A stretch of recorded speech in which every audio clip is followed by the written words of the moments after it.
everyone, this is Carol from Practical Mystic. Thanks for joining me today.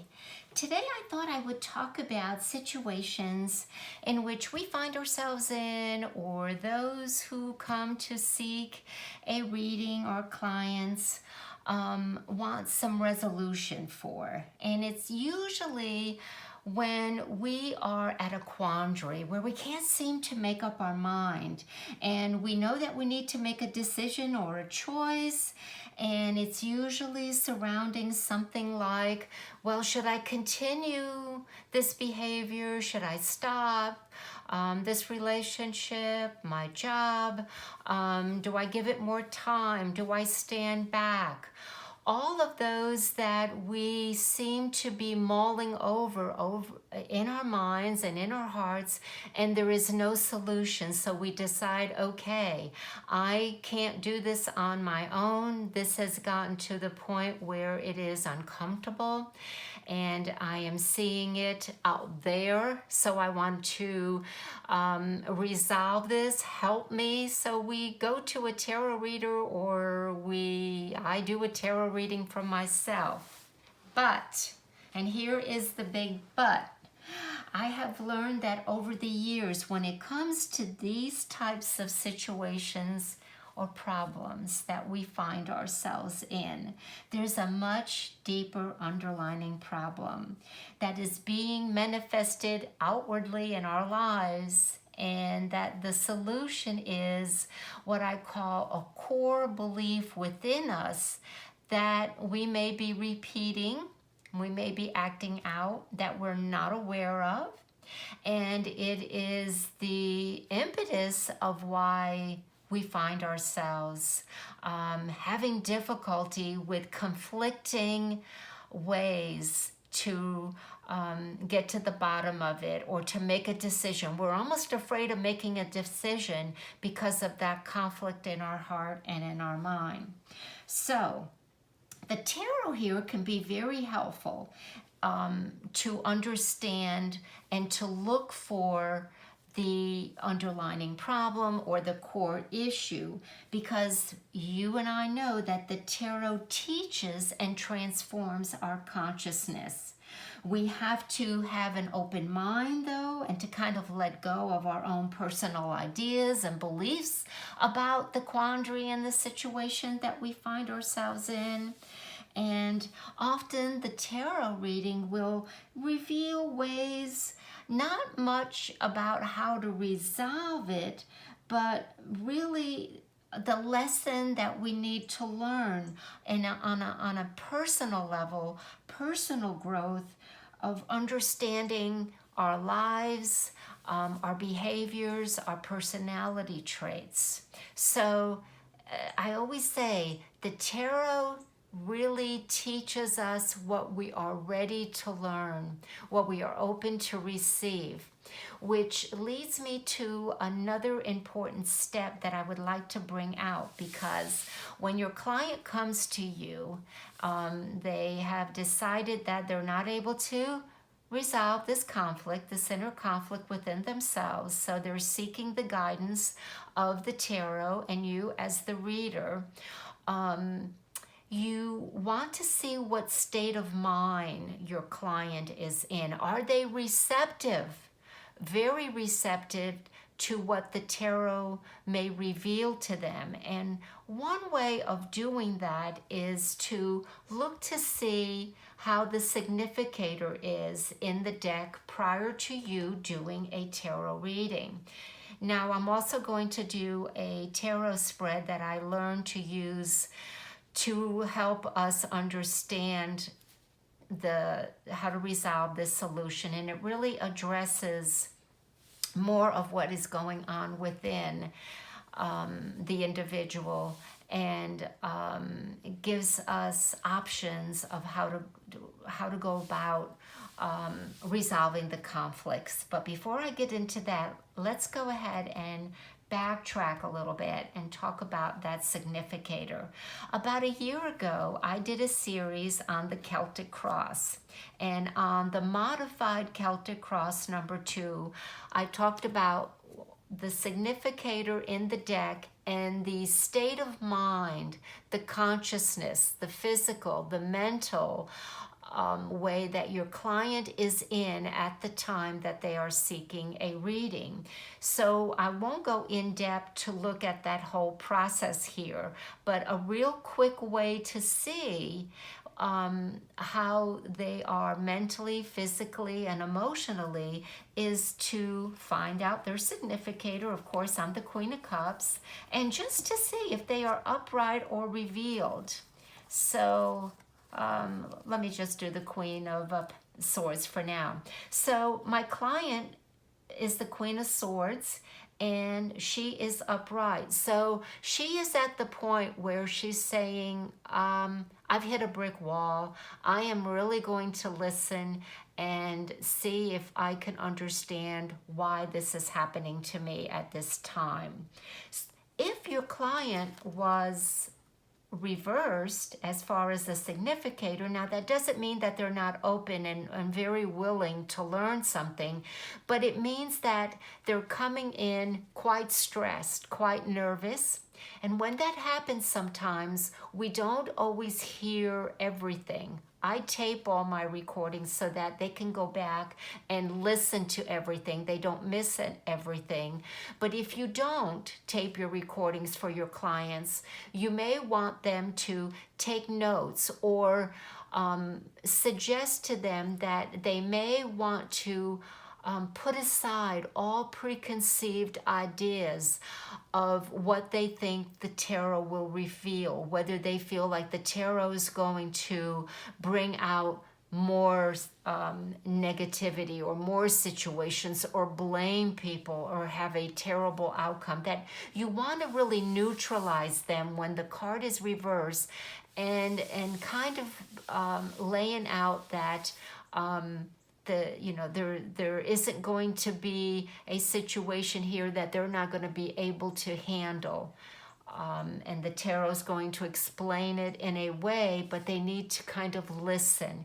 We sometimes hear, but we don't always register or understand the information when our minds are busy trying to solve it ourselves or justify it, or we have this feeling of guilt or shame. We want to get all that as far as we can away from our clients' feelings and point of view. So that's a real good way of looking to see where your client is during the time of the reading.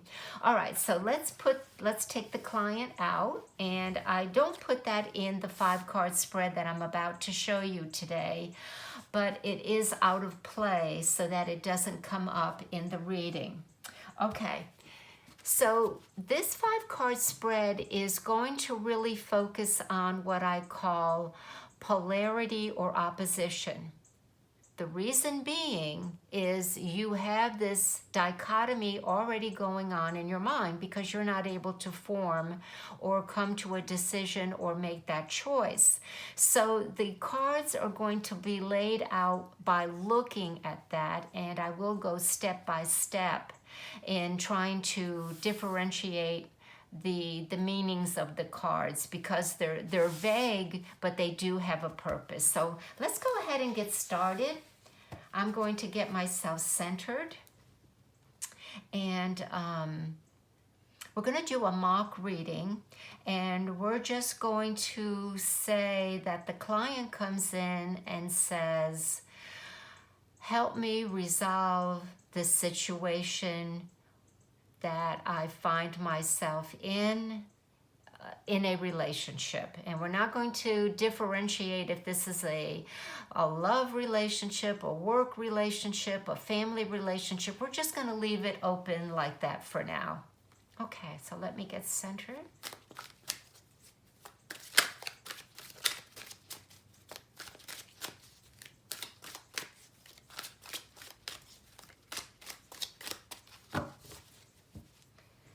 And as always, I like to cut the cards 3 times to the left and restack them. Okay, so now card number 1 is right at the top. And this card is what I call, now we talked about polarity, and we know that there is positive and negative, not having to do with good or bad. Positive is energy that is brought outward. It is active. It is male. It is masculine. Okay, so this is the outward energy or the positive energy. So that's position number one. Position number two is its opposite. It's polarity, and that is feminine. It is receptive. So it is not activated. Okay, and that is the King of Swords. The third card is what needs your attention. All right? And the fourth card is what needs less of your attention. And then the fifth card is the real problem, the underlying cause that the client is not aware of. And everything gets filtered through this fifth card. Now, what do I mean by that? We will interpret each card individually, but we also have to filter it or go through the card in the center, going in a vertical line and going in a horizontal line. All right, so let's do that. And we're looking at relationships. And the first thing that I would say to understand what type of relationship is definitely family. And I see that in two different places. Here we have the family, the tradition, the grandfather, the mother, the father, then the child, and heritage here. And of course here in the Ten of Cups, we have the happy home and the good life. And we're at the 10 level, and sometimes we're saying, hey, is that all there is? Okay, I've got my family, I got my house, I got my children, but something's wrong, okay? So yes, I would have to say it has to do with family. And there could be a male. So we get that immediately as a tarot reader, that this relationship has to do with more than one individual, and it is family related. And there is a conflict here on the energy that is active, on where to go. Do we need a change? Do I need to relocate? And do I take and relocate basically by myself? Because what is being dormant is the King of Swords. So is your client thinking of ending a relationship with her spouse? And the Sun card, which is being filtered through, is the underlying cause could be that my client, your client, wants a new beginning, wants to start over again. It's almost like your client has said, been there, done that, but I'm unhappy. I need to begin again. I want more excitement. I want to feel young again. And whether that is right or wrong is not for us to judge, but to understand that your client is coming in here because the Sun card is telling you the real cause. They want to begin again. They want to have excitement. They want to maybe experience something different that they left behind before, that they may feel like the grass is greener on the other side. The other thing that we are seeing here is that we basically have the Suit of Cups, we have the Suit of Swords, and we have the Suit of Pentacles, but we don't have the Suit of Wands. Traditionally, Wands is fire. So there is lack of spirit and fire. That is another clue to what is missing in the client's life. And they're seeking to possibly get that. Now the king here, or the man in your client's life, is coming out as the King of Swords. And if I was to make a psychological determination, I would say that there has been a deterioration in communication, where the client may not feel understood, because the card here, the Six of Swords, is the number one. Six is also a male number. I need to tell you that in numerology. It has to do with family. It has to do with tradition. So she may be feeling like she has outlived or has no purpose or is not understood in maybe his family setting, and she's looking to go to another part and begin again, another emotional journey.